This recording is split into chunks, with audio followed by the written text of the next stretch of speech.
네, 여러분 반갑습니다. 오늘도 허스처치 화요 예배 함께 하신 여러분 진심으로 환영하고 축복합니다. 이 시간 함께 묵도하시고 사도신경으로 신앙 고백하시면서 오늘 예배를 시작하도록 하겠습니다.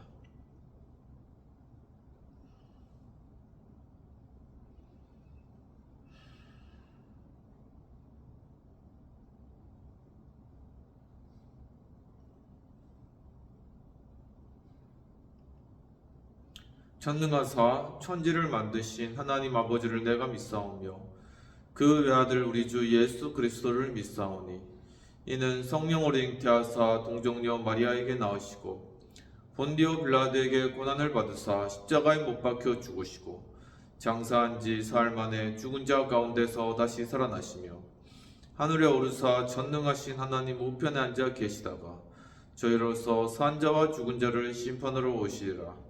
성령을 믿사오며 거룩한 공예와 성도가 서로 교통하는 것과 죄를 사하여 주시는 것과 몸이 다시 사는 것과 영원히 사는 것을 믿사옵나이다. 아멘. 찬송가 86장 내가 늘 의지하는 예수 찬양하시겠습니다. 내가 늘 의지하는 예수 나의 상처 입은 심령을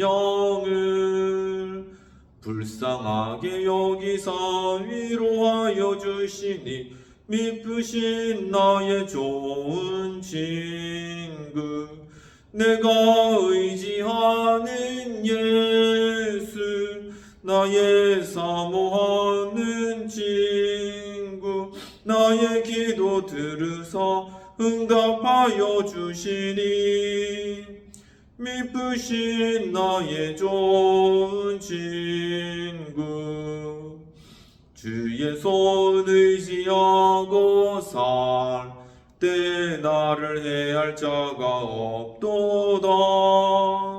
주님 나의 마음을 크게 위로하시니 미쁘신 나의 좋은 친구 내가 의지하는 예수 나의 사모하는 친구 나의 기도 들으사 응답하여 주시니 미쁘신 나의 좋은 친구 내가 요단강 건너가며 마음이 두려워서 떨 때도 주가 인도하시니 어찌 두려워하랴 미쁘신 나의 좋은 친구 내가 의지하는 예수 나의 사모하는 친구 나의 기도 들으사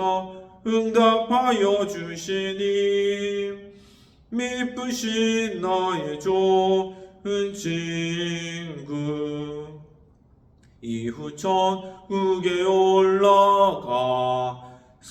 모든 성도들과 다 함께 우리들을 구하신 주를 찬양하리라. 미쁘신 나의 좋은 친구 내가 의지하는 예수 나의 사모하는 친구 나의 기도 들으사 응답하여 주시니 미쁘신 나의 좋은 친구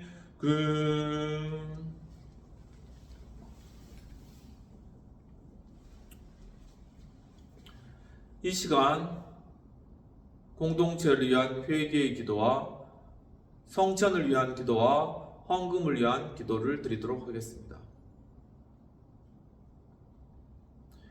하나님 아버지, 오늘 또한 이 화요일 주님 거룩한 주님 이 예배의 시간 가운데 저희들 주님 앞에 또한 예배드리고 또한 중보할 수 있는 복된 시간 주심을 감사합나이다. 하나님 아버지, 저희들의 모든 필요와 일상의 모든 삶을 채우시고 공급해 주신 주님, 저희들이 주님의 크신 은혜 가운데 지금까지 살아왔으며 오직 주님의 은혜로 지금까지 저희들이 복락을 누리며 살 수 있도록 인도해 주신 오직 주님의 그 크신 은혜를 저희가 기억합니다. 하지만 주님, 저희가 또한 우리 이웃들을 위해서 정말 너희 서로 사랑하며 또한 너희 이웃을 사랑하라고 하신 주님의 말씀을 실천하지 못하고 정말 우리 한 민족인 북한 땅을 위해서 저희가 중보하며 기도하지 못하고 그들이 또한 억압받고 또한 연약한 그러한 상태들을 위해서 주님, 그들을 돕지 못하였던 저희들의 무관심과 죄악된 시간 주 앞에 자백합니다. 주님, 또한 이 땅 가운데 아직 전쟁과 기근의 그러한 많은 재앙들 가운데 신음하고 있는 여러 나라의 그러한 빈곤하고 또한 궁핍한 가운데 있는 그러한 나라들과 또한 그러한 민족들을 향하여서 저희들이 복음으로 나아가고 사랑으로 나아가지 못하였던, 함께 정말 이 한국 교회가 함께 나아가지 못하였던, 또한 이 대한민국이 또한 그들을 위해서 정말 사랑으로 대하고 나가야지 못하였던 그러한 죄악들의 시간 자백하오니 주여 저희들의 죄악들을 용서하여 주시옵소서.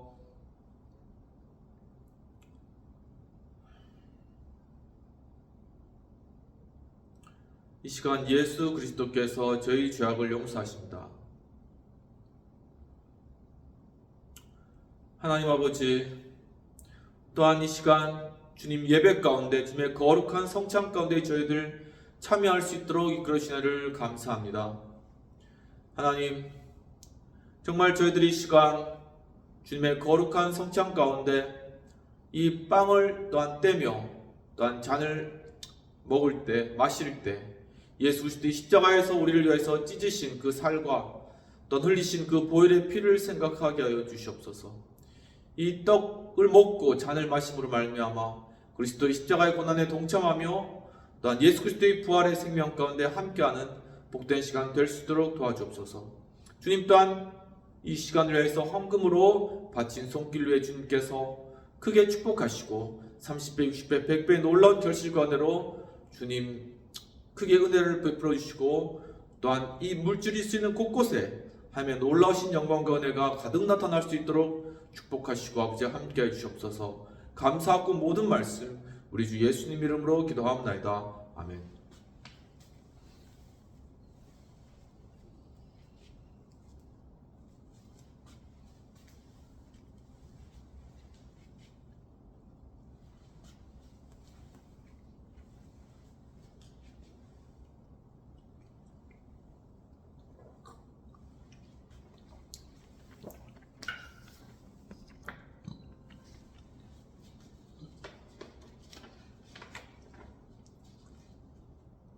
이 시간 말씀을 받도록 하겠습니다.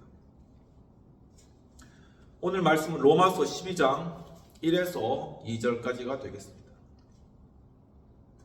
그러므로 형제들아, 내가 하나님의 모든 자비하심으로 너희를 권하노니 너희 몸을 하나님이 기뻐하시는 거룩한 산 제물로 드리라. 이는 너희가 드릴 영적 예배니라. 너희는 이 세대를 본받지 말고 오직 마음을 새롭게 함으로 변화를 받아 하나님의 선하시고 기뻐하시고 온전하신 뜻이 무엇인지를 분별하도록 하라.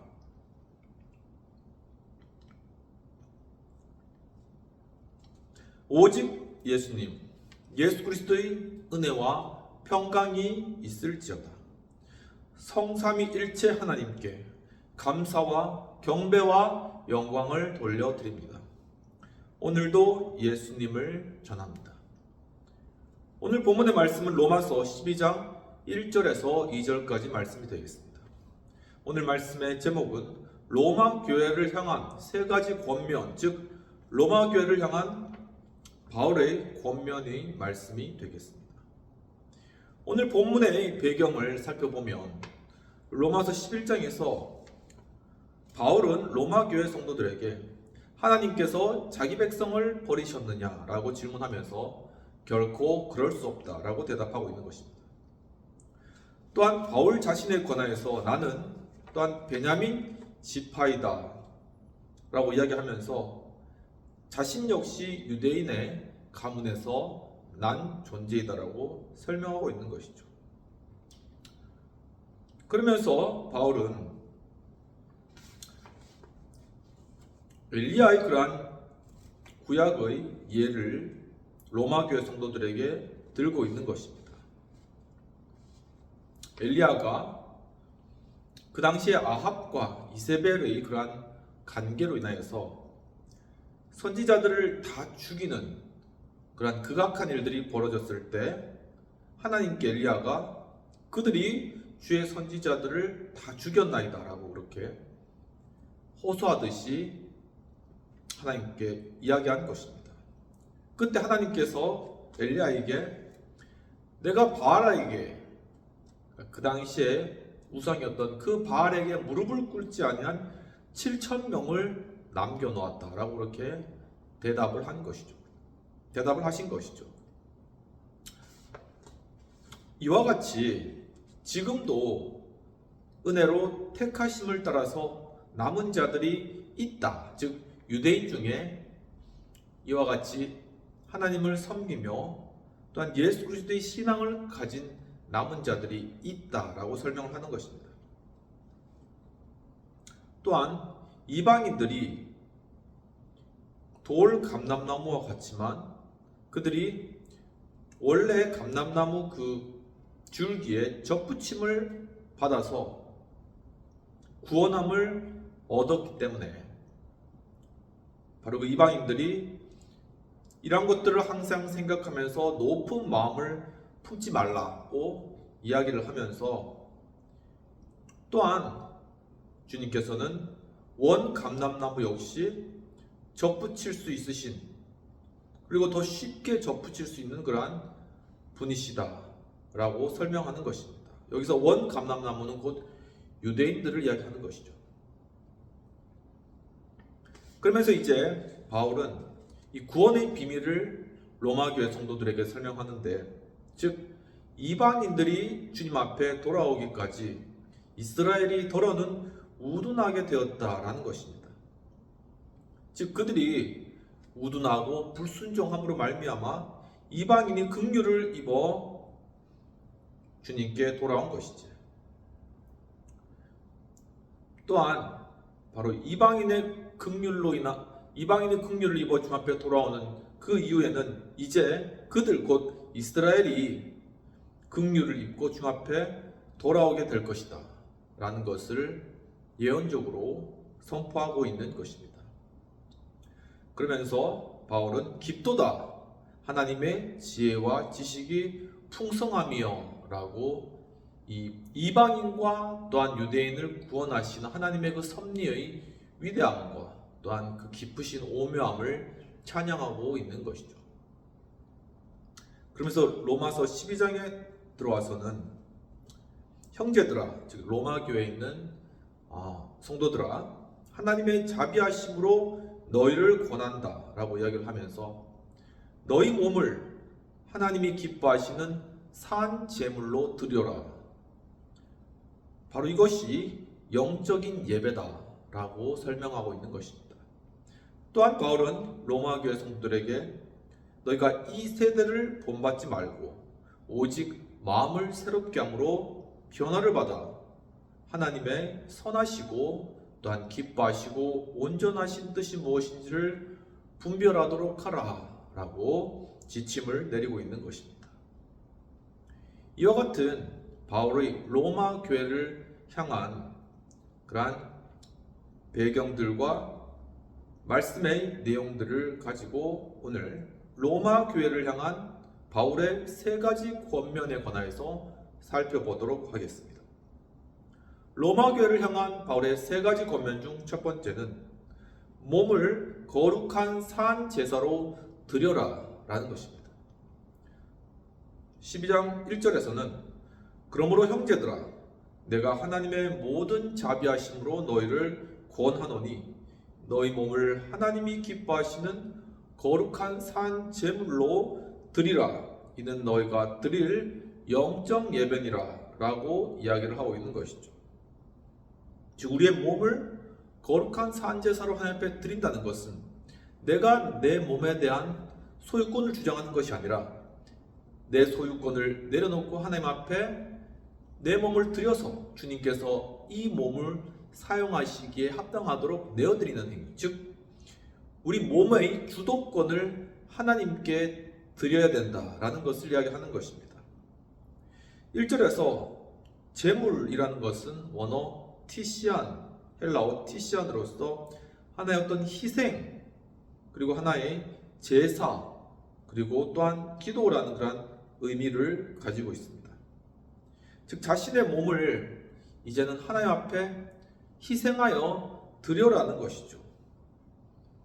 또한 바로 내 몸을 하나님 앞에 희생하여 드림으로 말미암아 그것이 곧 하나의 하나님께 드리는 제사, 예배가 되게 하여라 라는 것입니다. 이것은 또한 내 몸을 하나님 앞에 드림으로 바로 나의 기도를 하나님 앞에 올려드린다는 의미도 함께 가지고 있는 것이죠. 이처럼 로마 교회를 향한 세 가지 권면 중 첫 번째는 몸의 주도권을 하나님께 드려야 된다라는 것입니다. 누가복음 22장 1절에서는 예수님께서 십자가에 달리시기 전에 유월절 밤에 제자들과 함께 유월절 식사를 하시면서 떡을 떼어서 나누어서 제자들에게 주시고 이것은 너희를 위하여 주는 바 내 몸이라고 이야기를 하고 계시는 것입니다.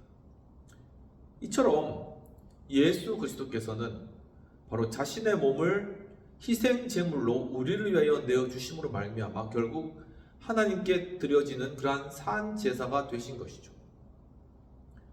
바로 예수님께서 스스로의 몸을 희생하셔서 산 제물로 하나님께 바쳐짐으로 인하여서 우리의 죄악이 사여지고 이제는 우리와 하나님과의 그러한 관계가 열리게 되었다라는 그러한 사실인 것입니다. 골로새서 1장 24절에서 바울은 골로새 교인들에게 예수 그리스도의 남은 고난을 몸된 교회를 위해서 내 육체에 채운다라고 이야기를 하고 있습니다. 즉 이제는 우리는 한 개인의 몸일 수도 있지만 머리 대신 예수 그리스도 안에서 교회의 한 지체로 부르심을 입었다는 것입니다. 바로 이러한 교회를 든든하게 세워가기 위하여서 바울은 자신의 몸을 들여서 자신의 몸에 예수 그리스도의 그 남은 고난을 채워서 이제는 교회를 온전히 세우는 일들에 자신을 희생하겠다라는 그러한 선포의 말씀을 골로새 교인들에게 주고 있는 것이죠. 누가복음 4장에서는 주 여호와의 성령이 내게 임하셨으니 이는 곧 가난한 자에게 복음을 전하게 하려 함이다 라고 말씀하셔서 예수님께서는 바로 성령을 통하여서 자신이 하나님으로부터 능력을 받고 이제는 그것을 통하여서 가난한 자들에게 복음을 전파하는 그러한 주님의 복음 전파의 사역을 위한 희생 제물로 자신을 우리를 위해서 드렸다라는 것입니다.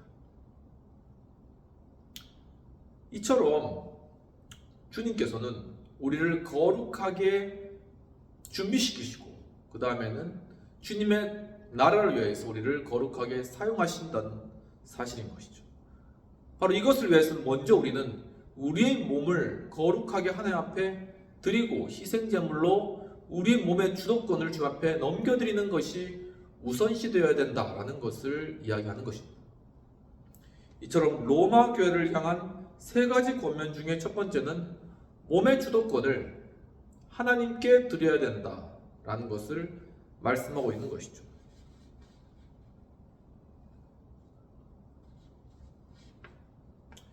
케임브리지, 영국 케임브리지대의 교회사 교수님으로서 또한 명예교수님으로서 재직하신 그러한 크리스토퍼 브룩이라는 분이 계십니다. 그분이 2005년에 수도원의 탄생이라는 그러한 책을 집필하셨습니다.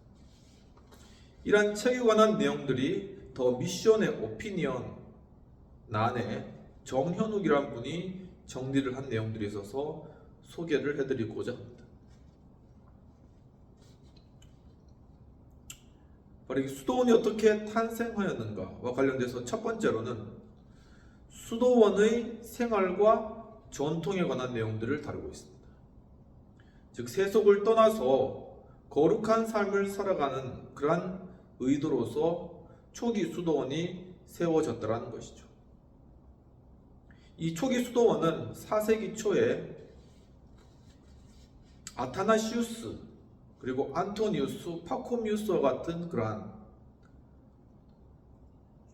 독수도사로부터 시작되었습니다.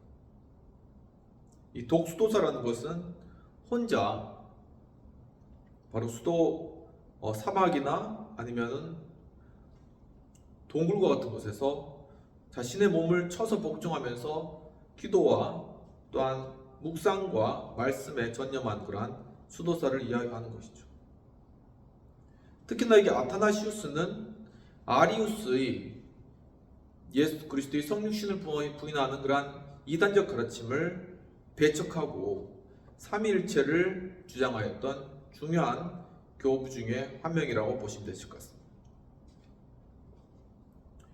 바로 이러한 초기 수도원의 운동은 로마가 박해로 인하여서 교회를 핍박할 때 생겨난 것이 아니고 도리어 로마가 기독교를 정식으로 공인하였을 바로 그 무렵에 수도원이 시작되었다는 것입니다.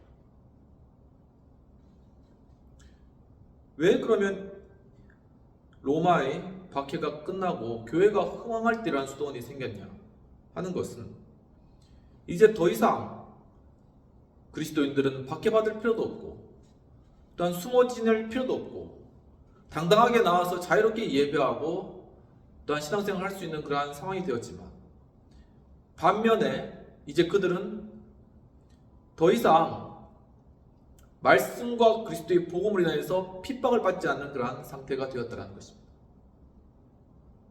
하지만 초기에 이 경건한 크리스찬들은 주님을 위해서 자신의 몸을 쳐 복종해서 순교하거나 아니면 그 가운데 고난당하는 것이 의롭고 공의롭고 아름다운 것이다라는 사실들을 알고 있었다는 것이죠.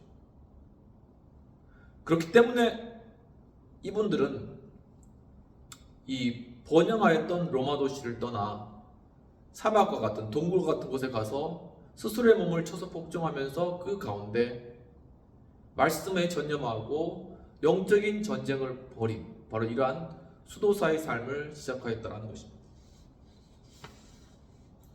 바로 이러한 독수도사의 삶은 이제 이러한 삶을 추구하는 사람들이 모여서 하나의 수도 운동으로 확장되게 되는데 그 중에 카시아누스라는 분은 이제 공동 수도원을 이루고 또한 그 가운데 수도원을 이끈 그러한 분들 중에 한 분이신데 그분이 수도원의 어떤 규칙을 세우시고 또한 공동 생활의 기본적인 그러한 요인들을 기본적인 요소들을 세우셨던 그러한 분이라는 것입니다. 그런데 그분께서 세웠던 중요한 수도원 운동의 핵심 요소들은 노동 그리고 예배 그리고 독서라는 것이죠. 열심히 밭에서 일하고 땀 흘려 일하고 난 뒤에 또 하나님 앞에 예배드리고 또한 깊은 묵상 가운데 독서에 나가는 이러한 것이 하나의 이러한 독서가 원어로는 렉티오 디비나라고 하는데 점점 더 이렇게 어떤 지식이 아니라 영성의 깊이를 쌓아나가기 위한 그러한 어떤 독서를 행위를 하였다라는 것입니다. 그들의 일상은 하나님을 찬미하는 것으로 시작하여서 새벽의 기도와 오전의 기도, 그리고 정오의 기도, 저녁의 기도, 그리고 한밤의 기도로 이루어진 삶을 살았다는 것이죠. 즉 철저히 자신을 쳐서 복종하면서 하나님 앞에 거룩한 삶을 살아가기 위해 노력했다라는 것입니다. 그런데 이러한 수도원 운동이 10세기에 들어서 새로운 수도회의 모습으로 나타나게 됩니다. 즉 중세 로마 교회가 타락하면서 그 가운데 수도원으로부터 교회의 개혁 운동이 시작되게 된 것이죠. 중세 교회의 어떤 물질주의 그리고 면죄부 판매 이와 같은 부와 또한 높은 지위를 꾀하였던 이러한 분위기에 반대로 도리어 다시금 초대교회의 거룩한 삶과 또한 예배의 삶을 회복하고자 했던 그러한 개혁 운동이 일어났는데, 바로 이러한 개혁 운동은 이제는 사막이나 동굴과 같은 이 세속에서 떨어진 것이 아니라 바로 도시의 안에서 이러한 개혁 운동을 시작하였다라는 것이죠. 바로 이러한 하나의 새로운 수도에서 중요한 규칙 중에 하나가 아우구스티누스 규칙이라는 규칙이 있습니다.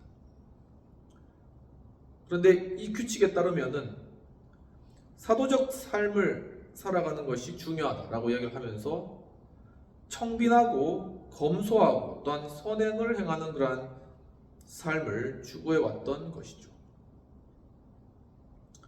즉 초기의 수도원 운동이 개개인의 영성과 예배와 하나님 앞에 쳐서 금식하면서 복종하는 것을 목표로 삼았다면, 새로운 수도의 운동은 아우구스티누스 규칙에 따라서 우리 삶 가운데 청빈하고 또한 검소하고 또한 선행을 하는 이러한 삶의 영역 가운데 그리스도의 뜻을 실천하는 방향으로 옮겨졌다는 것입니다. 이와 같이 주님께서는 우리의 삶을 처음에 많은 욕심과 세상적인 여러 계획들과 혹은 내 자신의 어떤 명예와 부, 이런 들뜨고 교만한 그러한 마음들을 낮추시고 또한 철저히 겸손하게 하시며 오직 하나님을 바라게 하는, 마치 모세가 40년 동안 광야에서 양을 치면서 노동하면서 기도하면서 예배하면서 살았던 것 같이 그러한 철저한 자기 자신을 낮추는 그러한 삶을 살게 하시고 난 이후에는 바로 이 세상 가운데서 이제는 청빈하고 거룩하고 검소한 삶을 통하여 이 세상을 변화시키는 바로 그러한 삶으로 연결시켜 사용하신다라는 그러한 사실인 것입니다. 이처럼 우리의 삶이 이제는 하나님 앞에 온전히 드려지고 우리의 삶의 그러한 모습들이 주 앞에 주님의 성령의 인도하심으로 거룩하게 변화되며, 이제는 주님께서 우리의 몸을 사용하셔서 이제 이 세상 가운데 빛으로 또한 복음 전파의 통로로 사용하시는 바로 그러한 주님의 계획이 있으시다라는 것이죠. 이처럼 몸으로 거룩한 산제사를 드려라, 이것이 로마 교회를 향한 바울의 세 가지 권면 중에 첫 번째 권면이고, 즉 우리의 몸을 하나님께 주도권으로 드려야 된다라는 것을 이야기하고 있는 것입니다. 그렇다면 로마 교회를 향한 세 가지 권면 중 두 번째는 이 세대를 본받지 말 것이라는 것입니다. 본문 2절을 살펴보면 너희는 이 세대를 본받지 말고 오직 마음을 새롭게 함으로 변화를 받아 하나님의 선하시고 기뻐하시고 온전하신 뜻이 무엇인지를 분별하도록 하라라고 이야기를 하고 있습니다. 즉 이 세대를 본받지 않는다는 것은 곧 이 세상의 정욕을 따르지 않는다라는 것이죠. 사랑하는 성도 여러분, 참으로 바울이 로마 교회에 대해서 이렇게 너희 몸을 쳐서 복종하고 하나님 앞에 산제물로 드리며 세상의 모든 그러한 풍조를 따르지 말고 세상 풍속을 좇지 말라고 하는 그러한 가르침과 그러한 권면과 같이 정말 우리의 삶 가운데 우리 육신의 그러한 정욕과 또한 육신의 욕심들을 채워간 우리의 삶이 변화되어서 온전히 주 앞에 거룩하게 드려지며 예배로 드려지는 그러한 삶을 살아가며 또한 성령의 도우심으로 이 세상 풍조를 좇았던 그러한 우리의 삶의 태도들이 변화되어서 오직 주님만을 좇으며 하나님의 뜻을 분별해 나가는 그러한 삶을 살아가시기를 주님의 이름으로 축원합니다. 본문 2절에서 본받다라는 것은 원어 시스케마티제스테로서 따르다, 그리고 합치하다, 일치시키다라는 것이죠. 즉 이것은 이 세대의 모습, 이 세대의 모습을 따르거나 이 세대의 모습을 본받아서 이 세상의 모습에 따라서 자신을 맞추어가거나 일치시켜가는 이 세상의 가치에, 이 세상의 물질적인 가치에, 세상의 음욕과 또한 이 세상의 명예와 이 세상의 그러한 풍조에 자신을 일치시켜 나가면서 스스로의 정체성을 그 가운데서 발견하고 기뻐하는 그러한 세상 풍조를 좇는 것에서 돌이켜라. 바로 그러한 세상 풍조를 쫓아갔던 자신의 과거의 그러한 옛 모습을 버리고 이제 주님의 뜻을 분별하라고 우리에게 권면하고 있다는 것이죠.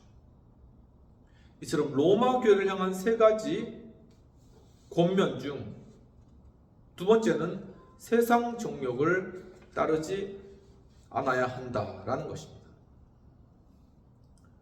요한일서 2장 16절에서는 세상에 있는 모든 것이 육신의 정욕과 안목의 정욕과 이생의 자랑이다라고 이야기를 하고 있습니다. 우리 육신의 그러한 필요를 채우는 것, 그리고 우리의 눈에 보이기에 좋은 것을 채워받는 것, 그리고 내 명예, 내 돈, 내 권력으로 내 스스로를 이 세상 가운데 마치 큰 중요한 존재인 것처럼 내 자신을 자랑하는 그러한 행위가 바로 이 세상을 구성하는 그러한 요소라는 것입니다. 베드로전서 4장에서는 베드로는 당시 초대교회 성도들에게 바로 그 초대교회 성도들 주변을 둘러싸고 있는 그 사람들이, 믿지 않았던 자들이 이 초대교회 성도들을 보고 바로 극한 방탕에 다름질하지 않는 것을 이상하게 여겨 비방한다라고 이야기를 하고 있습니다. 여기서 베드로는 먼저는 당시 초대교회 당시에 그 로마의 그러한 풍조 자체가 바로 극한 방탕을 따라 달려가는 바로 그러한 세대의 모습이라는 것을 먼저 지적하고 있는 것입니다.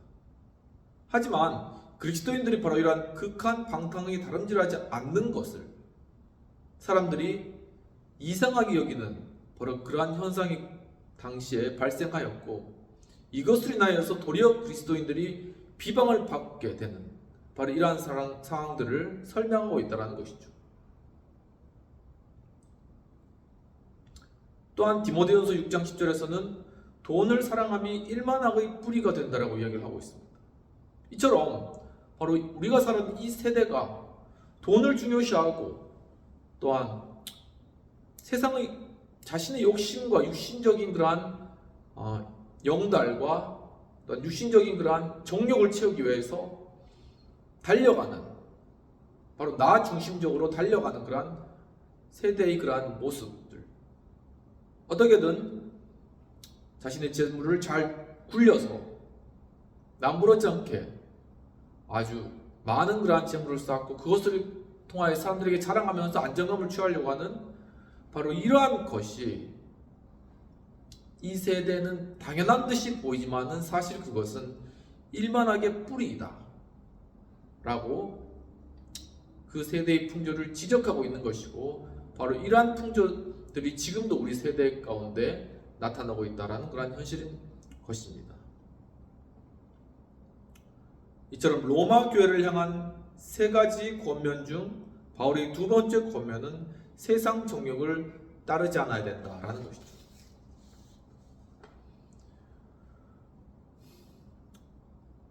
영국의 역사가이자 문필가인 에드워드 기본이라는 분이 계십니다. 그분이 1770년부터 1778년까지 로마 제국의 쇠망사라는 그러한 책을 6권을 쓰셨습니다. 바로 이 책의 관련되어서 데로 손더슨이란 분이 이것을 편집하여서 책을 한 권으로 추격하였는데, 바로 이러한 책이 감사 나눔 신문에 2024년 12월 18일 날 핵심되는 내용들이 나타나고 있습니다. 이 내용들을 양병무 기자님이 요약을 하셨는데, 당시 로마 제국은 그 로마 제국이 멸망할 그러한 무렵에 쾌락의 추구가 극에 달았고, 또한 도덕적으로 타락하였고, 바로 그러한 것들이 사회에 만연하였기 때문에 결국 로마가 쇠망하였다라고 이야기를 하고 있습니다. 이 책에서 기본은 로마의 쇠망할 당시에 로마 사람들은 비정상적인 쾌락을 추구하였으며 도덕과 또한 윤리가 타락하였다는 것입니다. 즉, 그 당시에 귀족들이 아주 소매 긴 그러한 옷을 입고, 또한 보라복 의복을 입고 로마의 큰 거리로 다니며 그 뒤를 50명의 하인이 뒤따르는 바로 그러한 아주 사치가 만연한 그러한 곳이었다라는 것이죠. 또한 극장 설비가 곳곳에 가득 차였고, 또한 음악이 어디서나 흘러나왔으며 악기들이 가득하였다라는 것과, 또한 노랫소리가 그치지 않았다라는 것이죠. 그런데 모든 사람이 그렇게 했을까요? 그렇지 않죠. 바로 로마의 상류층, 그것도 아주 극한 상류층들만 그것을 누렸고, 밑에 있는 대다수의 사람들은 끼니도 때우지 못하고 또한 처절한 그러한 삶을 살아가고 있었다는 것이죠. 바로 이 두 강국 간에 큰 위화감이 조성되었고, 결국은 이 로마라는 하나의 공동체 내에 공동체 의식이 사라짐으로 말미암아 멸망에 이르게 된다는 것입니다. 또한 자영농 역시도 농노로 전락하였다는 것이죠.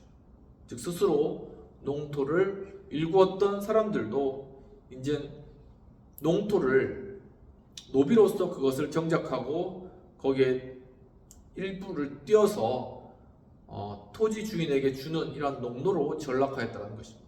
과연 그 이유가 무언가라는 것이죠. 그것은 농노가 사실 더 안전하기 때문이었다라고 설명하고 있습니다. 즉, 그 당시에 야만족과 도적대가 그 일대를 누비고 다녔으며, 그렇기 때문에 이 농지를 가진 자들은 바로 이들의 표적이 되었다는 것이죠. 그리고 또한 이 농지를 가진 사람들은 높은 세금을 물어야 됐었는데, 로마 말기 한 25%에서 30% 정도의 세금을 물렸다고 합니다.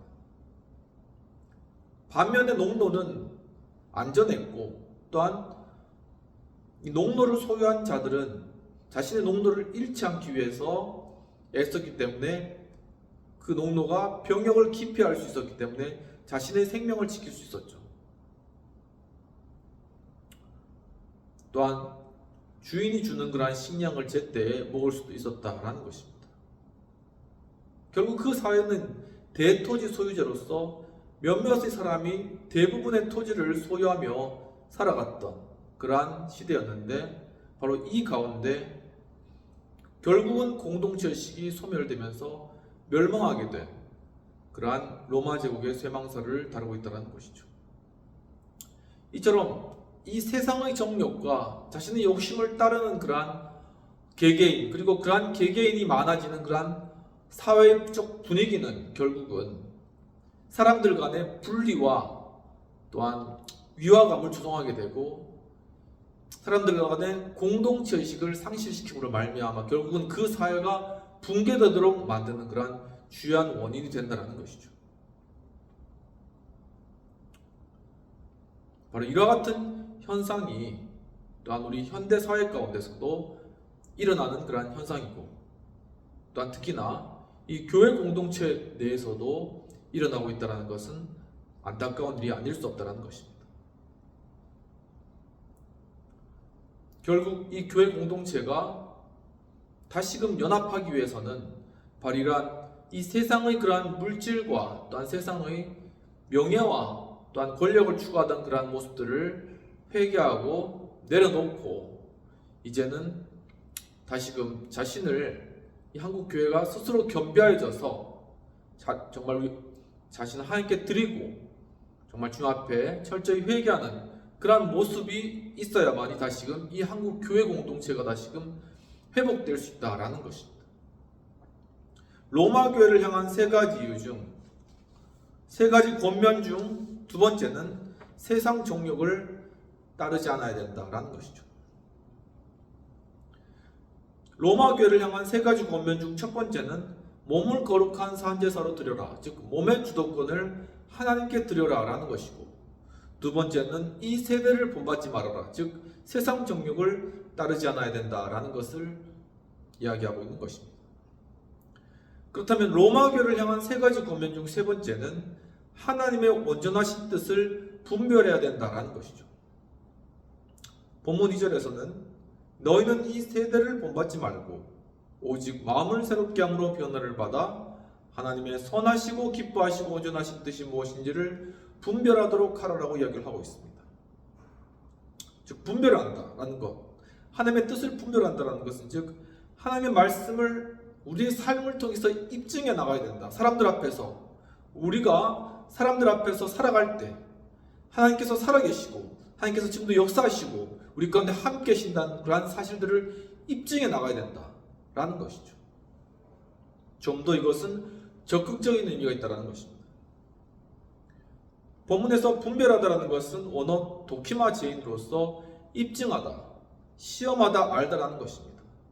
우리가 어떤 것을 할 때 그것이 정말 그러한가 하는 것을 우리가 그것을 해보아야 되고 그것을 입증해야 되고 그것을 시험을 통해서 그것을 맞는지를 확인해야 된다는 것이죠. 이것이 진정으로 우리가 하나님의 뜻을 아는 것이고, 그것은 바로 우리가 적극적인 의미에서 하나님의 뜻을 행할 때 우리가 하나님의 뜻을 알게 된다는 것입니다. 이처럼 로마 교회를 향한 세 가지 이유 중 세 번째는 하나님의 말씀을 입증해야 된다라는 것이죠. 고린도서 10장 13장 5절에서는 너희가 믿음의 안에 있는지를 살펴보고 그것을 입증하라고 이야기를 하고 있습니다.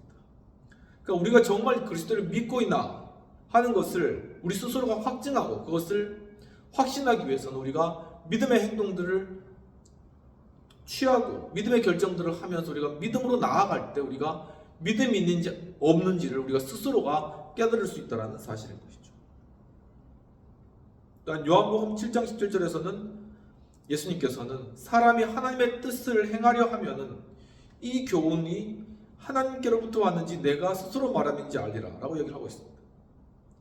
즉 주님의 뜻을 우리가 행하고자 하는 액티브한 그러한 적극적인 행위가 우리가 동반될 때 우리는 그러한 행위들을 통하여서 그러한 즉각적 순종을 통하여서 이것이 하나님의 뜻인지 아닌지를 분별할 수 있게 된다는 것이죠. 항상 우리가 깨달으면은 순종이 함께한다는 그러한 사실입니다. 이처럼 로마 교회를 향한 세 가지 권면 중 세 번째는 하나님의 말씀을 입증해야 된다라는 것을 이야기하고 있는 것입니다. 우리가 잘 아는 오스왈드 챔버스의 주님은 나의 최고봉이라는 그러한 책이 있습니다. 오스왈드 챔버스는 스코틀랜드 침례교회 목사이고 또한 교사였는데 왕님 예술대학에서 수학하였고 또한 두논 칼리지에서 사람들을 또한 가르치는 그러한 일, 교사로서 가르치는 일들을 또 하였습니다. 그는 또한 변호사이며 당대 유명한 연설가였던 리처드 리더 해리스의 그런 어떤 영향을 받아서 오순절 기도연맹에 함께하게 된 것이죠. 그러면서 그는 일본과 또한 미국을 여행하면서 오순절 기도연맹의 그러한 운동들을 펼쳐나갔고 1910년에 친구의 딸인 거트 루스와 결혼을 하게 됩니다. 그런데 이 거트 루스는 이제 속기사의 그런 자격증을 가지고 있어서 굉장히 글을 빨리 기록하는 그러한 어떤 재주가 있었던 그러한 여인이었던 것이죠. 요술 챔버스는 1915년에 짜이툰에서, 우리는 이제 짜이툰 부대가 있었잖아요. 이집트의 짜이툰에서 YMCA 어떤 군목으로 또한 거기서 일을 하였습니다. 그런 중에 1917년에 그가 맹장염에 걸렸는데 그가 빨리 수술을 받아야 되지만은 또한 이 군인들에 대한 목회 활동을 중단할 수 없다는 그런 이유 또한 그러한 것으로 수술을 멈칫멈칫하다가 결국은 맹장이 거의 나빠질 쯤에 수술을 받긴 했는데 결국 폐출혈로 소천하게 되신 것이죠. 바로 근데 그때 이제 그 미망인이죠.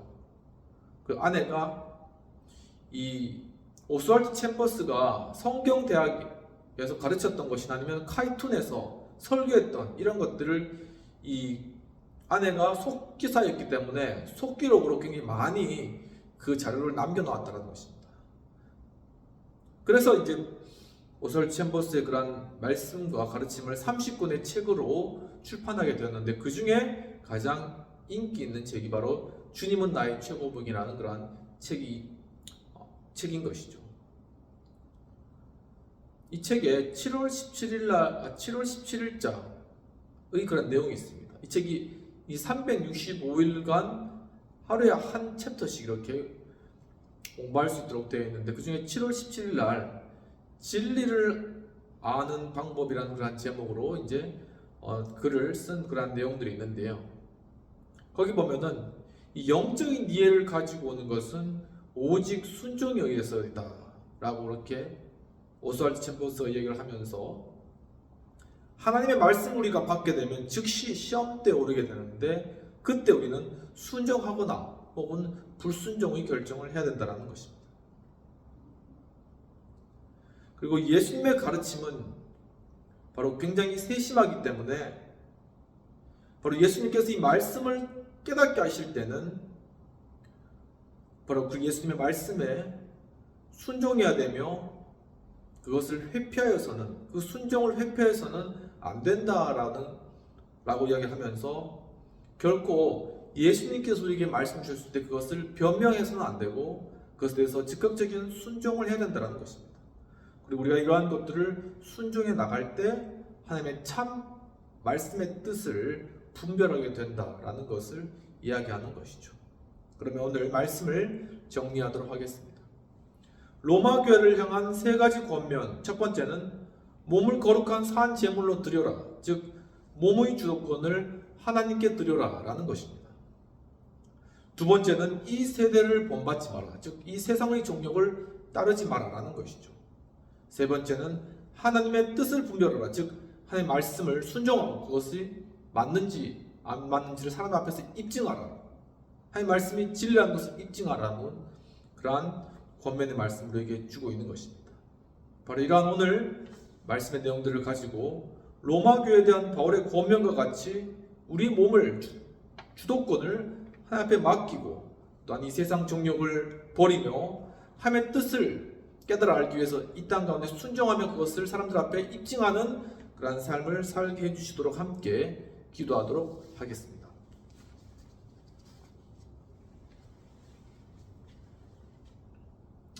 하나님 아버지, 오늘 또한 바울의 로마 교회를 향한 세 가지 권면들을 살펴보았습니다. 정말 자신의 몸을 이제는 주님 앞에 거룩한 산제사로 드려서 정말 우리의 몸의 주도권을 오직 주님 앞에 이제는 드리며 또한 이제는 과거에 따라갔던 이 세상의 풍조를 본받지 않고 세상 욕심, 세상 정욕을 버리고 정말 온전히 하나님의 뜻을 순종함으로 말미암아 하나님의 뜻을 분별하여 깨달아 아는 그러한 삶을 살아가기를 주님 오늘 바울이 권면하며 또한 로마 교회 또한 그 말씀을 주셨던 이러한 내용들을 주님 저희도 동일하게 받게 해주시기를 감사합니다. 주여, 지금 저희들이 살아가는 이 땅은 극한 물질주의와 또한 세상의 그러한 정욕들, 특히나 안목의 정욕과 이생의 자랑, 스스로의 그러한 성취를 향하여서 나아가는 그러한 세대가 되었습니다. 주여, 정말 이러한 세대 가운데 저희들이 어떻게 하나님의 뜻을 따라서 행해야 될지를 주님 분별하고 깨달을 수 있도록 도와주옵소서. 주님 바로 그러니까 주님의 뜻을 분별하고 깨닫는 것이 주님 저희가 단지 지식으로 아는 것이 아니라 주님 말씀하신 그 말씀을 저희가 순종하며 사람들 앞에 그것을 또한 나타내며 입증해 나갈 때 바로 하나님의 뜻을 분별할 수 있다는 사실을 정말 깨달아 알 수 있도록 주님 도와주시옵소서.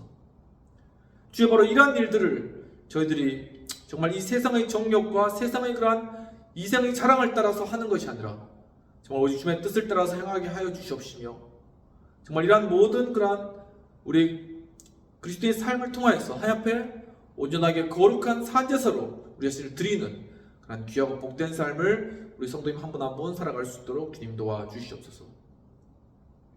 하나님 아버지셔 또한 참으로 이 영상을 보시는 시청하는 분들 가운데 암의 질병으로 또한 육신의 질병으로 고통받으시는 분들 가운데 주님께서 찾아가 주셔서 주여 정말 그들의 정말 고통과 또한 마음 가운데 근심과 또한 그 아픔을 주님께서 도말하시고 주님께서 하감하시고 주여 정말 이 오염되어진 세상 가운데 정말 암으로 육신적 질병으로 고통받는 그러한 것들을 주님 위로해 주시옵시고 주님 성령께서 역사하셔서 성령의 빛으로 성령의 능력으로 암세포를 주님 녹여주시고 정말 암의 질병을 치료해 주시옵시며 육신적 질병이 회복되는 놀라운 역사들을 경험해 나갈 수 있도록 도와주시옵소서.